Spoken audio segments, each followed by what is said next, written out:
In an age of fear, instability, and paranoia, in a society filled with crime, violence, and hate, there's always hope, light, and the opportunity for good.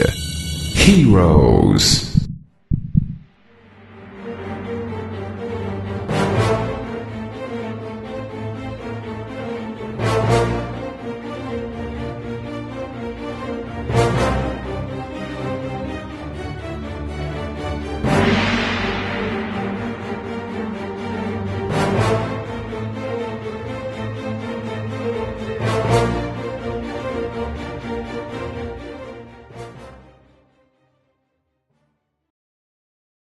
Hello, and welcome to Superhero Chat. I'm your host, Jonathan Chestnut. We have four outstanding panelists for today's show. To my right, Dr. Rollinda Thomas, a returning panelist from a Fayetteville State professor from the Department of Performing and Fine Arts, and Dr. Heather Griffiths, from another returning panelist from Fayetteville State from the Department of Sociology.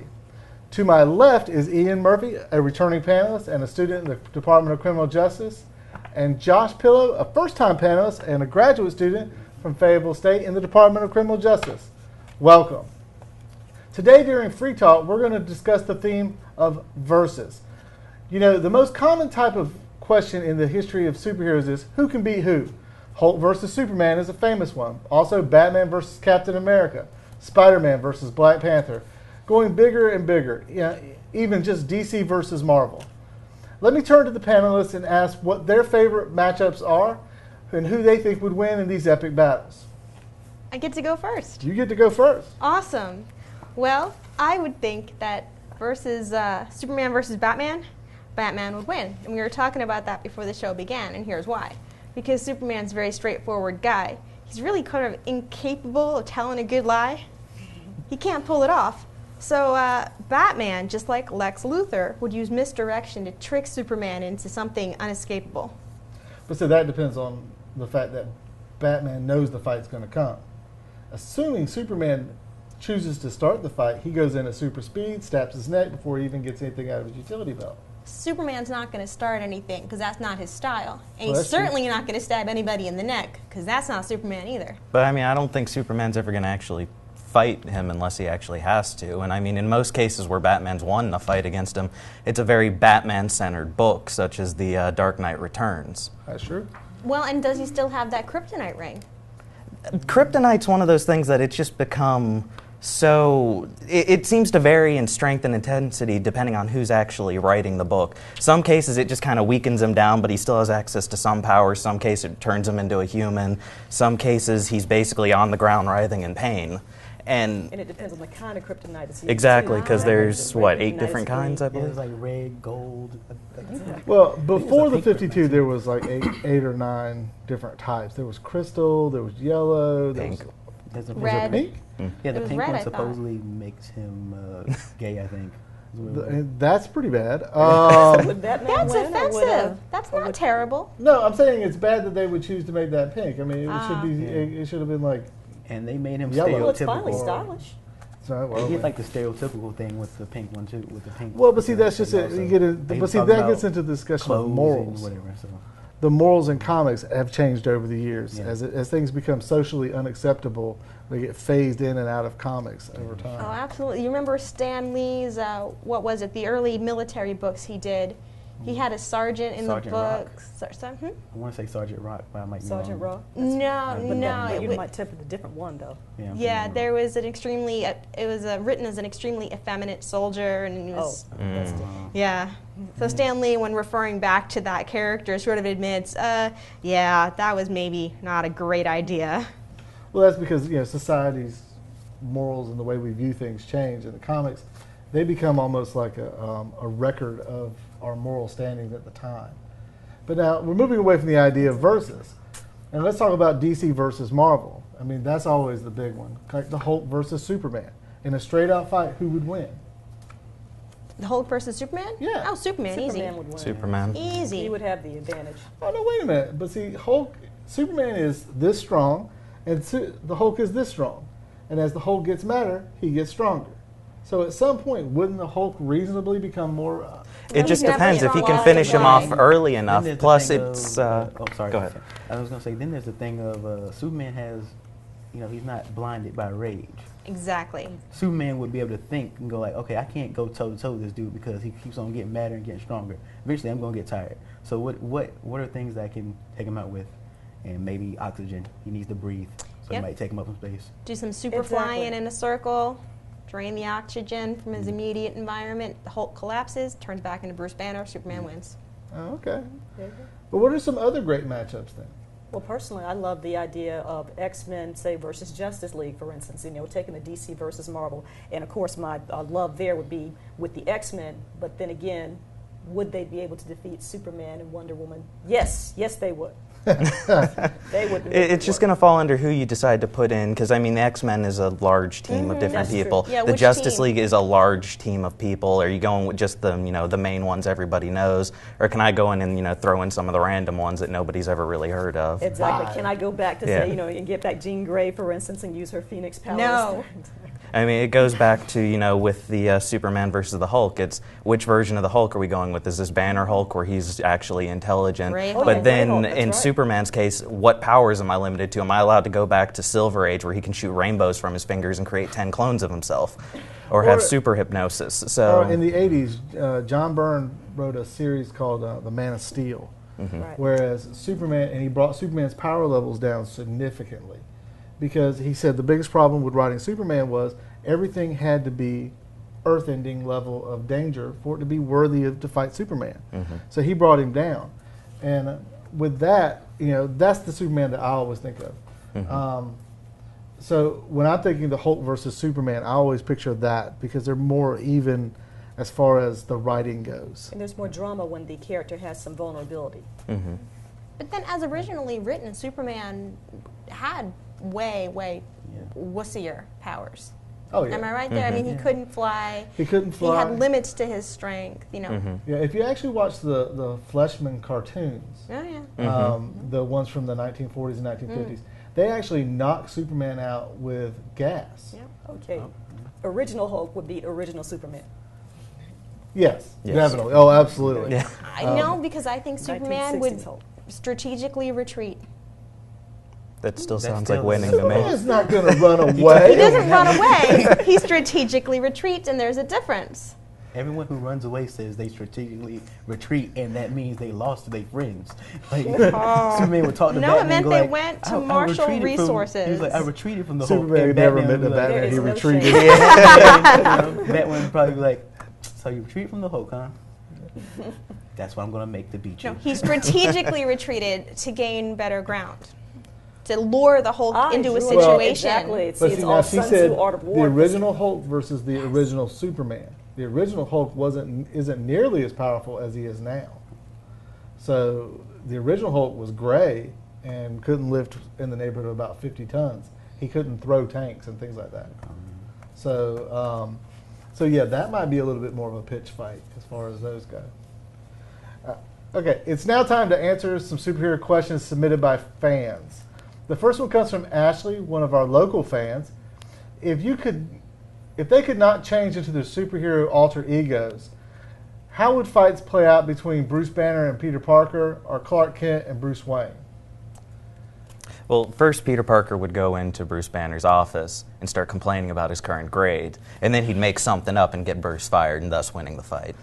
Yeah, that definitely would be the direction to go with that. It'd be hard for Bruce Banner to legally hit Peter Parker, too, because Peter Parker originally is a teenager, and so he can't, You can't beat minors. That's generally a rule. Yeah. he'd get arrested as soon as he hits him. It's an interesting question. Basically, it's like, we put two normal guys together. Who's going to win the fight? Well, who knows? In this case, we'd have to go probably to height and weight, for instance. And if you look at their stats, for instance, on DCUniverse.com or maybe MarvelDirectory.com, Peter Parker, I believe, is a little tiny bit taller maybe about an inch or two taller than Bruce Banner, but he's got him on weight. Peter Parker is smaller.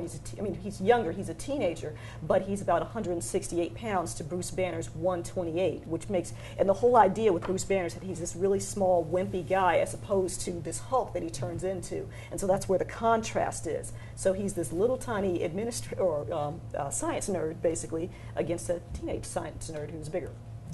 Oh, I think you're all obsessed with the direct physical confrontation, says fight. You know what? It's the smarter person wins because they go into the internet, they hack the files, and wipe out the other guy's identity, But they're declare him dead. geniuses. Well, with that Who's argument, smarter? like Bruce Wayne, even if you took away the whole Batman thing, he's still a billionaire. He's just going to hire 5 guys to beat up Clark in an alley. So, I mean, why risk a direct Bruce confrontation? Wayne So you're jumping wins. to Clark Kent and Bruce Wayne. though. Socially, You're talking about Bruce Wayne Peter wins because he Parker got and- money. I Well, have money, the greatest Banner. weapon of all time. Well, because he spent so much time training his mind and body, there's nothing, the only thing that's added to him is the costumes, the fear of the bat, all that other stuff. It's pure Bruce. But in a way, wouldn't he have to try to cover that up, that he has all those martial arts skills, and that someone wouldn't go like, hold on, he fights pretty well, and I didn't know Bruce could fight like that, and then go like, well, I heard Batman can do stuff like that too. He was so- trained by Batman. But- I mean, in Batman but- Inc., they said Yeah. he's been secretly funding him. Well, Bruce Makes Wayne sense. goes out of his way to not have physical confrontations. So now we're talking about Bruce Wayne versus. Well, yeah, because if Peter Parker and Bruce Banner, it'd be 2 nerds beating each other up in the hallway. I mean, we could put him on Yeah. Jeopardy I or think something. that That'd would be be an a fight. entertaining That thing would to be a see. good fight. Ooh, That would who be would win against Ken Jennings? So Yeah. there you go. Yeah, I gotta give that Uh, to Bruce. So our second question comes from Garrett, a Facebook fan. Avengers versus the X-Men. Who was right? What he's referencing is there was a recent series called The Avengers versus the X-Men, and there was this idea that the Phoenix Force is coming. And so in that kind of idea, the Avengers were trying to protect the Earth, and the X-Men were trying to, I don't know, what was Protect one person that they loved. Yeah, they were Cable's daughter. Cable's Right. daughters. They're So trying to save her. Yeah, but they made the argument they thought that the Phoenix was going to come set things right for mutants. That was one of Cyclops' little sublines was, when the Phoenix comes, it'll set things right for us mutants. That's just bad writing. Well, yeah.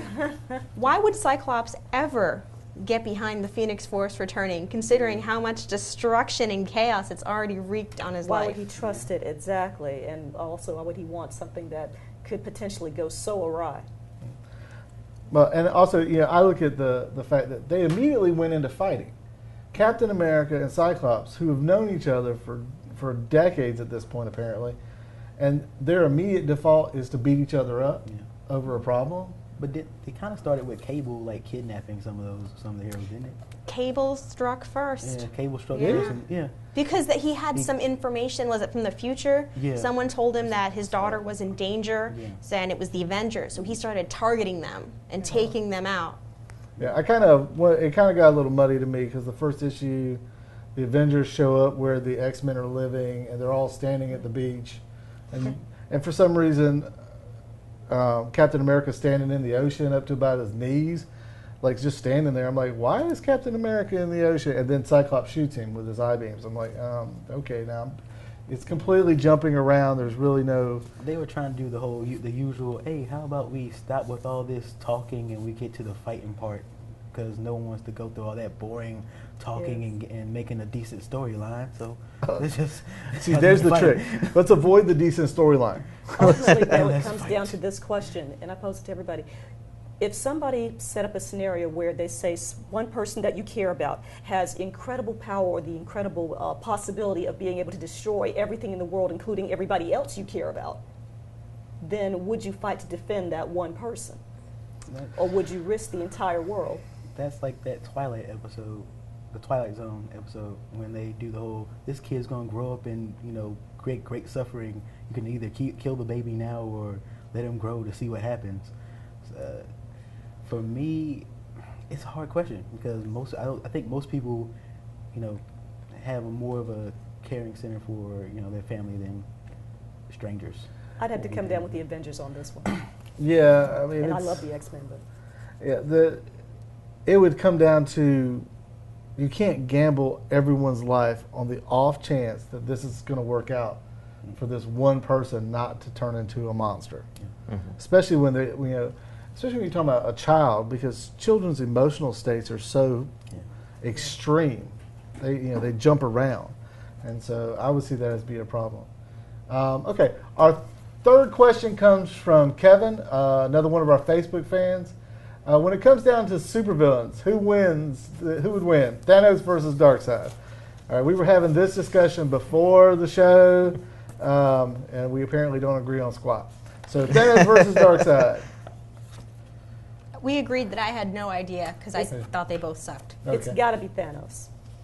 I'm all Darkseid. I'm going Darkseid on it. Kind of got to go Darkseid because, like, We win. Thanos is like, It's okay, 3 people are wrong. if he has with one abstaining. like, does Thanos have the Infinity Gauntlet? What does he have to bring to the table other than, like, I'm pretty strong and I kind of look like you and we're kind of universal twins? That's one of the issues is they're so similar. I believe they were even written around the same time. Well, they were I'm created glad by you- the same guy. Go ahead. I'm glad you mentioned that because that's the thing. They both have these similarities. They're both very similar in their power, for instance. They both, are equally evil. I mean, they both kill their own mothers, for instance. They both want power. But one difference, I believe, is that Thanos would go further because Thanos is a nihilist. He loves death. His whole intent is to kill everything that lives. And Darkseid wants to take over. He wants power. He will kill gladly, but ultimately he wants to live and have somebody to rule. I'm on Rollinda's side now. Well, now there are some storylines where Darkseid willingly lets millions die just on a whim. But everybody? Yeah, he does. He doesn't. If it comes down to him winning or losing, he would willingly kill the entire planet of Apocalypse. He will kill all the people following him. He is completely immoral when it comes to these kinds of things. He's a wave of destruction. But I can see where the two structures. Thanos doesn't have as much responsibility. He can just kind of do what he wants to do. He doesn't have things to sort of depend on him. Darkseid has Apocalypse. Now the upside there is Thanos. Sometimes in a lot of storylines, he ends up by himself, facing like Adam Warlock or a team of superheroes. Whereas Darkseid always has Apocalypse. He has, he has groups of supervillains under his command. Minions, yes. He has minions. He has different kinds of minions. He has the kind that he has Steppenwolf, who he can send out and hunt people down. He has Godfrey, who he can send to a planet, and Godfrey has this like charisma power, and so he gets on. He makes himself part of the public. I'd say the one real advantage I'd give to Thanos is he does have the Infinity Gauntlet in it, versus Darkseid's version of it would be the anti-life equation, which I believe he only has half of it. Or he doesn't fully understand it yet. But if he were to fully have that power, then I basically place them on the exact same standings for that. That would give him the unfair advantage. But there was also a time when Thanos had the Cosmic Cube as well. So, which the Cosmic Cube is comparable to the Infinity Gauntlet. But Thanos only had the Infinity Gauntlet for about 15 minutes. And Okay. Don't work anymore. Okay, these are great questions, fans. I'd like to introduce a new segment of the show called Superhero Video Chat. Becky Holland, another Fayetteville State alum from the Digital Arts program, and now a graphic artist and instructor in sunny Florida, submitted the following video considering the question, which is better, mainstream comics or independent, or also known as indie comics? Goes to Becky. The hero fights the henchman talks about the bad guy, then the hero goes and defeats the bad guy. It's what sells comics, and it's the same story since the 1940s, the 1960s, and the 1980s. Are you tired of reading it yet? You should check out indie comics. Indie comics are stories that give a different perspective on the world, and they're drawn by artists who have a unique style. Indie comics are not held back by decades of story arc or the corporate comics bottom line. So they're actually creator-owned, and you'd be supporting local artists and local writers, which is great for your community. In the end, it's great for you. You get to read great stories like The Walking Dead, or Contract with God, or Bone, or Palestine, or Blankets. The list goes on. Indie comics rock, and you should read them over Marvel and DC any day. Well, that's about all the time we have for today. A big thank you to our panelists, Dr. Thomas, Dr. Griffiths, Ian, and Josh. Thanks for joining us. A special thank you to Becky for your video submission. I'm your host for Superhero Chat, Jonathan Chestnut. Remember, you don't have to be super to be a hero. Check us out on YouTube and Facebook at Bronco Television. Until next time, take care.